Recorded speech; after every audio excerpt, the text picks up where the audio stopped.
Le règlement intérieur est un élément important du contrat de location qui sert à réglementer et à faciliter la vie commune dans un immeuble d'habitation. Il fixe des règles qui favorisent la sécurité des habitants, assure un environnement de vie propre et ordonné, et favorise une cohabitation harmonieuse en établissant des règles de comportement. En résumé, un règlement intérieur bien rédigé contribue à créer un climat de vie agréable et sûr, dans lequel tous les habitants peuvent se sentir à l'aise. Le règlement intérieur est un élément important du contrat de location qui sert à réglementer et à faciliter la vie commune dans un immeuble d'habitation. Il fixe des règles qui favorisent la sécurité des habitants, assure un environnement de vie propre et ordonné, et favorise une cohabitation harmonieuse en établissant des règles de comportement. En résumé, un règlement intérieur bien rédigé contribue à créer un climat de vie agréable et sûr, dans lequel tous les habitants peuvent se sentir à l'aise. Nous vous recommandons de le faire. Présentez-vous personnellement à vos voisins dans l'immeuble. Votre maison est aussi celle des autres. N'est-il pas agréable de connaître les personnes avec lesquelles vous partagez quelque chose? Vous créez ainsi un climat de confiance et vous vous faites une première impression de votre voisinage. Lorsque vous emménagez dans votre nouveau logement, veillez à ce que les cartons soient réduits ou emmenés au centre de recyclage. Veillez à ce que les issues de secours soient toujours libres et faites attention à vos voisins. Pour être joignable en cas d'urgence, nous vous prions de laisser vos coordonnées personnelles, telles que votre numéro de portable et votre adresse e-mail à une personne de confiance. Dans ce règlement intérieur, vous apprendrez tout ce qui concerne les droits et les devoirs sur les parties communes de la maison, le respect des habitants de la maison, et la conservation des locaux loués. Nous souhaitons rendre plus difficile l'accès de personnes non autorisées à nos installations. Pour votre propre sécurité, nous vous demandons de garder les portes fermées, mais pas verrouillées. En cas de situation dangereuse, celles-ci doivent pouvoir être utilisées comme issue de secours. Nous souhaitons prévenir le vol et faire attention les uns aux autres. Si vous avez déverrouillé le loquet de la porte à l'aide du petit levier, de sorte que la porte d'entrée se ferme mais ne se verrouille pas, veillez impérativement à réactiver ensuite la fonction d'enclenchement. Si le nettoyage de la cage d'escalier est effectué par une entreprise et qu'il n'a pas été effectué correctement, les réclamations doivent être signalées rapidement au concierge. Les réclamations ultérieures ne peuvent plus être traitées. Le service divers est exclu de cette disposition et incombe tout de même à chaque locataire. Le maintien de la propreté et le nettoyage de la cage d'escalier, des pièces communes et des voies d'accès à l'immeuble incombent à la communauté de l'immeuble.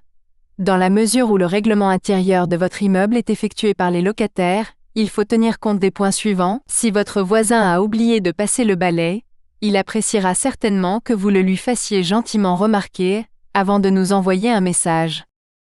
Chaque ménage est responsable du nettoyage de la partie de la cage d'escalier menant à son étage. Si plusieurs parties vivant en ménage indépendant habitent sur un même étage, elles se relaient régulièrement chaque semaine pour le nettoyage. Les locataires des appartements situés au rez-de-chaussée nettoient le palier, l'entrée, l'escalier menant à leur étage ainsi que la porte d'entrée de l'immeuble. Les escaliers menant au grenier ainsi que les escaliers de la cave, les couloirs de la cave et les autres pièces communes doivent être nettoyés par tous les locataires à tour de rôle. Cela comprend également le nettoyage du chemin d'accès et de l'escalier d'entrée de la maison. En hiver, ces voies d'accès à la maison et aux poubelles doivent être débarrassées de la neige et de la glace. La répartition est effectuée par le bailleur ou le concierge compétent. La liste des compétences se trouve dans la vitrine dans la cage d'escalier. Les locataires qui ne peuvent pas effectuer ces travaux doivent se charger eux-mêmes de leur remplacement. Il faut veiller à ce que les objets qui mettent en danger la sécurité des passants et des habitants de l'immeuble soient immédiatement enlevés. Il en va de même pour les trottoirs dans les cours. Si le nettoyage de la cage d'escalier n'est pas effectué correctement, le bailleur est en droit de charger une entreprise de nettoyage payante de l'exécution des travaux de nettoyage. Les frais sont à la charge des locataires. Ce droit est également valable après l'achèvement d'une modernisation complète de l'immeuble. Pour savoir si le nettoyage de la cage d'escalier est effectué par les locataires eux-mêmes ou par une entreprise, veuillez consulter la vitrine dans la cage d'escalier ou demander à votre concierge. Le règlement intérieur interdit de déposer des objets dans la cage d'escalier. Cela vaut bien entendu aussi pour les ordures. Outre les raisons de sécurité et de protection contre l'incendie mentionnées, les nuisances olfactives et l'aspect inesthétique s'opposent toutefois à l'entreposage des ordures devant la porte de l'appartement. Il en va de même pour le balcon ou la terrasse. Le balcon est un lieu de détente. Les déchets doivent être déposés dans les poubelles prévues à cet effet. Pensez aux odeurs désagréables et à l'aspect inesthétique que les déchets laissent sur un balcon. La boîte aux lettres ne sert pas à déposer du vieux papier. Les journaux et les feuilles publicitaires non utilisées doivent être jetés dans la poubelle à papier prévue à cet effet. Veillez à broyer les cartons avant de les jeter dans la poubelle à papier. Vous éviterez ainsi de gaspiller inutilement de l'espace et de risquer de vous retrouver avec une poubelle souillée. Le règlement intérieur stipule que la maison et l'installation doivent être maintenues propres au-delà des travaux de nettoyage. Cela signifie que les salissures doivent être nettoyées de manière autonome et immédiate par leur auteur. La buanderie est à la disposition de chaque ménage. Il en va de même pour les installations de séchage telles que le séchoir et les emplacements de séchage dans la cour. Il est interdit de faire sécher le linge contre les fenêtres et les balustrades des balcons. Une fois le lavage terminé, la buanderie et le séchoir doivent être laissés en état de propreté. Les écoulements de la buanderie doivent être régulièrement nettoyés et maintenus propres. Si les raccordements nécessaires sont disponibles dans l'appartement, des machines à laver peuvent y être installées. Le linge ne peut être séché que dans les séchoirs prévus à cet effet. Une fois le séchage terminé, la corde à linge doit être retirée et l'espace de séchage évacué. Il est très important d'utiliser avec soin les installations techniques de nos bâtiments. Veuillez faire particulièrement attention aux portes et aux ascenseurs. Celles-ci ne sont pas seulement importantes pour l'usage quotidien, mais aussi pour la sécurité de tous les habitants. Si vous constatez des dommages ou des dysfonctionnements dans nos bâtiments, nous vous prions de les signaler immédiatement à la gérance. Un signalement rapide nous permet de remédier à temps à d'éventuels problèmes et d'éviter des dommages plus importants. Les espaces verts situés à côté des maisons d'habitation ont été construits comme des installations d'embellissement et doivent donc être traités avec soin. Les plantations personnelles ne peuvent être effectuées qu'avec l'accord du bailleur. L'arrosage des plantes doit être assuré depuis le logement. Cette autorisation est révocable à tout moment. Les enfants doivent en principe être encouragés à utiliser les aires de jeu disponibles. Il est interdit de jouer au ballon sur les trottoirs et dans les espaces verts en raison des nuisances sonores qui en découlent et afin de prévenir les dommages aux maisons et aux installations extérieures. Les couloirs et les cages d'escalier ainsi que les caves et les voies d'accès ne sont pas autorisés à jouer. L'obligation de surveillance du comportement des enfants incombe aux parents ou aux tuteurs légaux. Pendant la période de 13h à 15h et après 20h, tout bruit doit être évité dans les installations extérieures. Dans l'intérêt de la sécurité de tous les habitants de l'immeuble et de leurs visiteurs, aucun objet ne doit être installé, stocké ou placé d'une autre manière dans la cage d'escalier ou dans d'autres parties communes. Le stockage de matériaux combustibles dans les installations extérieures ainsi que dans les couloirs des caves et dans les greniers n'est pas toléré. Il est également interdit d'entreposer des bouteilles de gaz dans les caves et les couloirs de cave. Les vélos et autres engins à vélo ne peuvent être garés que dans les supports à vélo installés à cet effet devant les maisons ou dans les locaux à vélo. Les cyclomoteurs ou les motos ne doivent pas être rangés dans les locaux à vélo en raison du risque d'incendie. Il est interdit d'appuyer les vélos et autres véhicules contre les murs des maisons. Afin de prévenir les risques d'incendie, les feux et les lumières nues ainsi que les appareils électriques de toutes sortes doivent être utilisés avec précaution. Le locataire doit installer des protections adéquates derrière et à côté des fours et des cuisinières, par exemple des tôles de protection. Les dispositifs de protection déjà en place ne doivent pas être enlevés. Il est interdit de pénétrer dans le grenier et les caves avec des lumières ouvertes ou des cigarettes. Les ordonnances de protection contre les incendies en vigueur s'appliquent toujours. Pour des raisons de sécurité incendie, les barbecues au charbon de bois ou à flamme nue ne sont pas autorisés sur l'ensemble de la propriété, y compris sur le balcon et la terrasse. Cette mesure vise à assurer la sécurité de tous les habitants et à éviter les risques d'incendie potentiels. Vous pouvez également utiliser un barbecue électrique, qui présente moins de risques. Veuillez vous assurer que toutes les mesures de sécurité sont respectées lorsque vous faites un barbecue. Le dépôt de chaussures et l'installation d'armoires à chaussures dans la cage d'escalier sont interdits pour des raisons de protection contre l'incendie. En effet, les voies d'évacuation doivent rester libres et sans obstacle à tout moment. Veuillez vous assurer que tous les objets personnels sont retirés de la cage d'escalier afin de garantir la sécurité de tous les résidents. Les voies d'accès à nos maisons, emplacements et parkings souterrains doivent toujours être dégagées. Ces voies ne servent pas seulement à accéder aux appartements, mais sont également des voies de secours et d'évacuation importantes en cas d'urgence.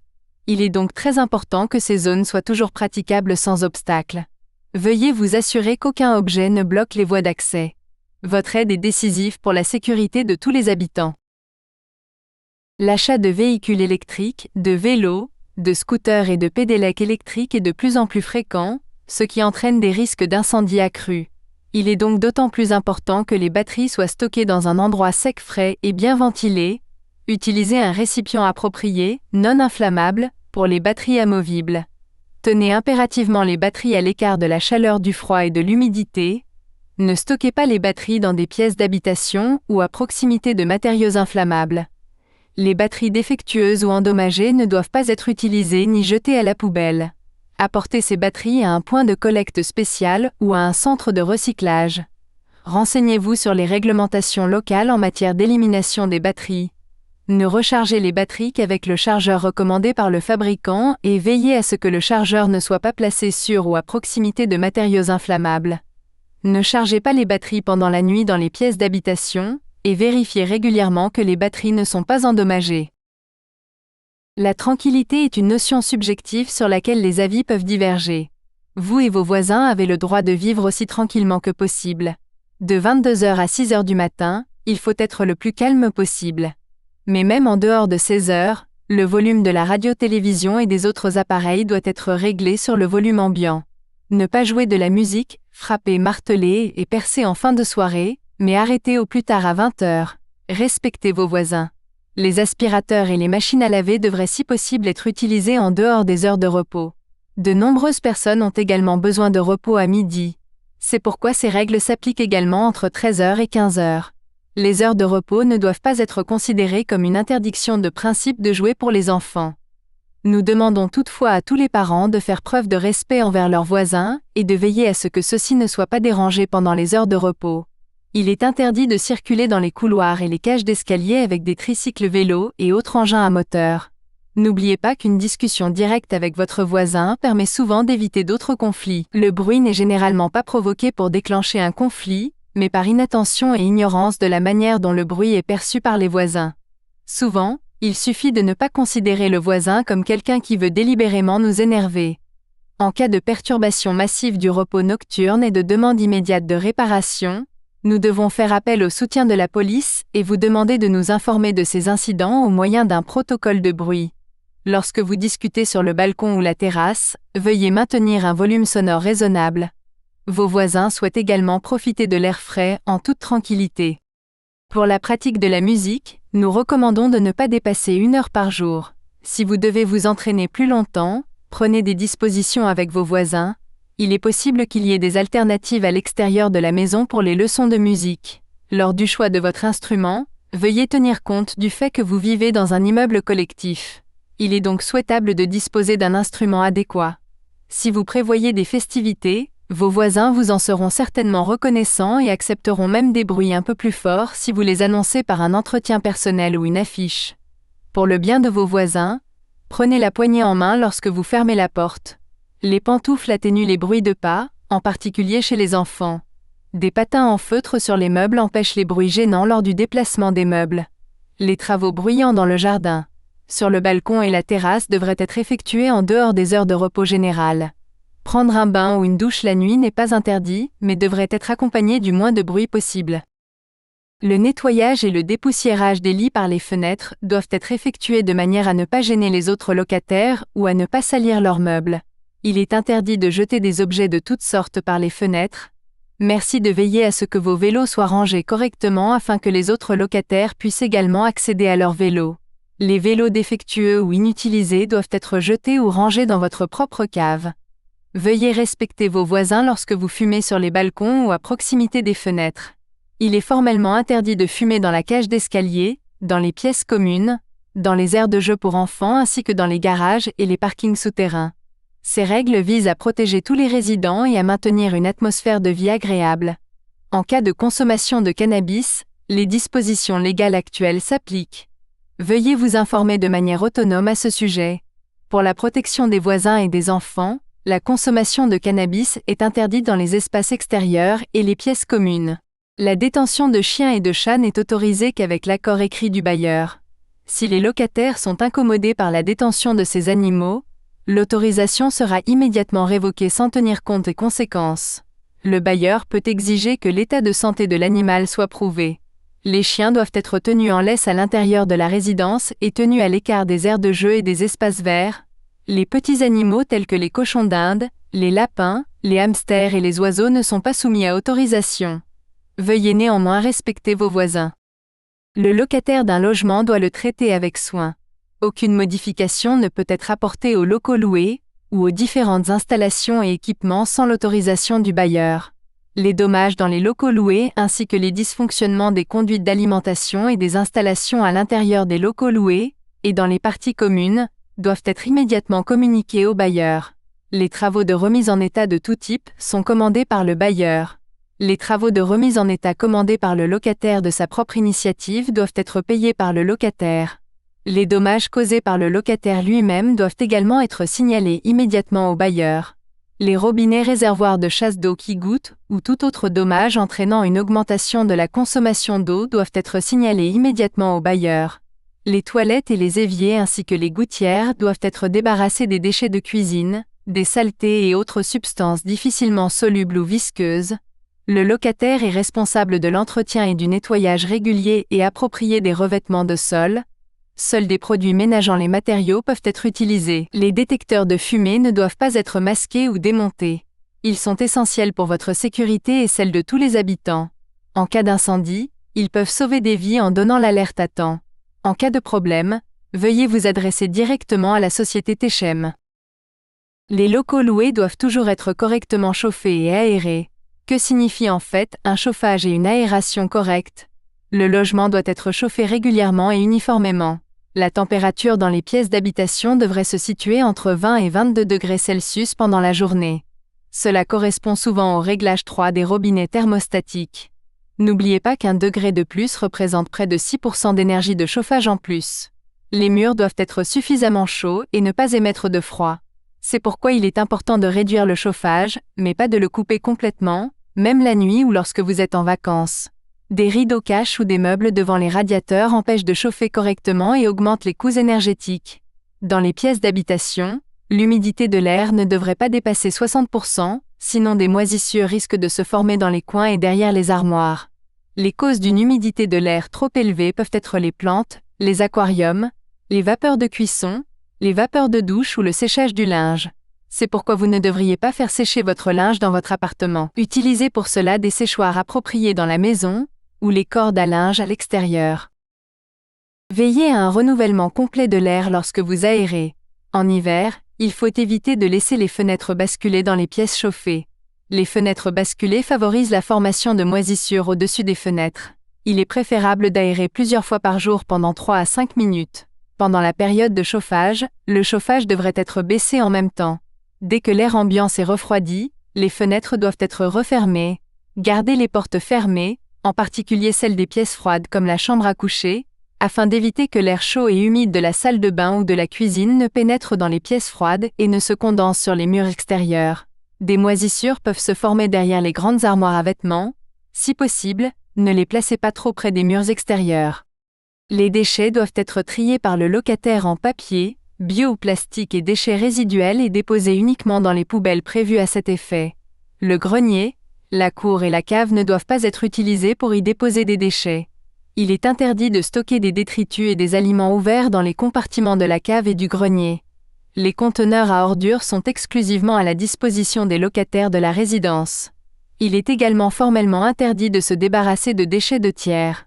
Les cendres incandescentes ou chaudes ne doivent pas être jetées dans les poubelles.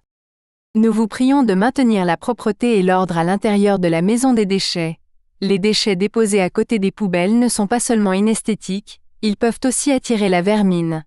Les locataires doivent prendre des mesures pour que les installations sensibles au froid et au gel de l'immeuble restent pleinement opérationnelles en cas de température basse. Cela vaut en particulier pour les conduites d'eau. Le risque de gel est plus élevé pendant la nuit et lorsque la température extérieure est inférieure à 0 degrés Celsius. En cas d'intempéries imminentes, toutes les fenêtres de la maison doivent être fermées.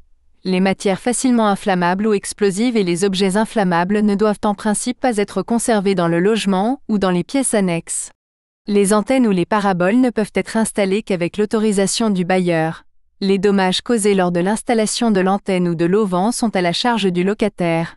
Les installations non autorisées seront enlevées aux frais du locataire. L'autorisation écrite du bailleur est nécessaire pour apposer des publicités extérieures et des plaques professionnelles sur les maisons.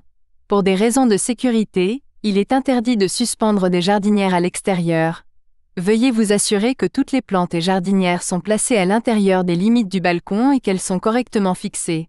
Lorsque vous arrosez vos plantes, veillez à ce que l'eau ne tombe pas sur les balcons ou les fenêtres des voisins. Cela peut non seulement causer des désagréments, mais aussi des dommages. Le concierge et toutes les autres personnes agissant pour le compte de la Stadtbau Aschaffenburg GmbH exercent le droit de domicile. La Stadtbau Aschaffenburg considère toute agression contre les employés comme une agression contre elle-même. Les collaborateurs doivent être autorisés à accéder à l'appartement après avoir pris rendez-vous. Les plaintes et les réclamations doivent en principe être adressées par écrit au bailleur. Le Help Kompass offre un aperçu des numéros d'urgence et des autorités importantes à Aschaffenburg. Si vous avez besoin d'aide dans la vie quotidienne, veuillez contacter notre personnel à tout moment. Nous sommes heureux de vous aider. Nous nous réjouissons de vous accueillir comme locataire, et vous souhaitons un bon emménagement.